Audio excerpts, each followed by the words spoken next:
Wayanad Peace Village കണ്ടവരുടെ മനസ്സിൽ നിന്ന് മായാത്ത മുഖമാണ് രാമേട്ടൻ്റേത്.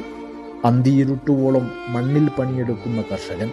മണ്ണിൻ്റെ ഗന്ധവും പേറി അയാൾ മനുഷ്യർക്കു വേണ്ടി പീസ് വില്ലേജിലും ജീവിച്ചു.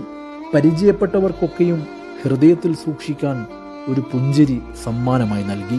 വയനാടിൻ്റെ തനിമയും സൗന്ദര്യവും അയാൾ പീസ് വില്ലേജിൻ്റെ മണ്ണിലും മനുഷ്യരിലും അനുഭവിക്കുകയായിരുന്നു.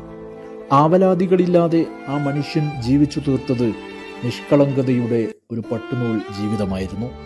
ബന്ധങ്ങൾക്ക് നടുവിലും ബന്ധനമറ്റ് ജീവിക്കുന്ന അനേകം മനുഷ്യരെപ്പോലെ ആയിരുന്നെങ്കിലും രാമൻ അപരനെ സ്നേഹിച്ചു.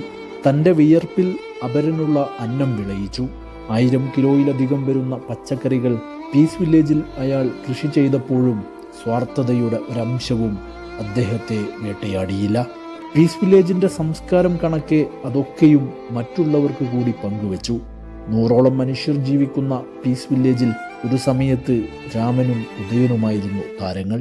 ഉദയൻ കൃഷിയും ഫിലോസഫിയും എഴുത്തുമായി സജീവമായപ്പോൾ കൃഷിയായിരുന്നു രാമൻ്റെ എല്ലാ ഫിലോസഫിയും. രണ്ടുപേർക്കും മണ്ണിനോളം പ്രിയപ്പെട്ടതായി മറ്റൊന്നുമില്ലായിരുന്നു. ഉദയന് പിറകെ ഇനി രാമേട്ടനും ആ മണ്ണിലേക്ക് ചേരുകയാണ്. നിത്യശാന്തിക്കായുള്ള പ്രാർത്ഥനകൾ നേരുന്നു.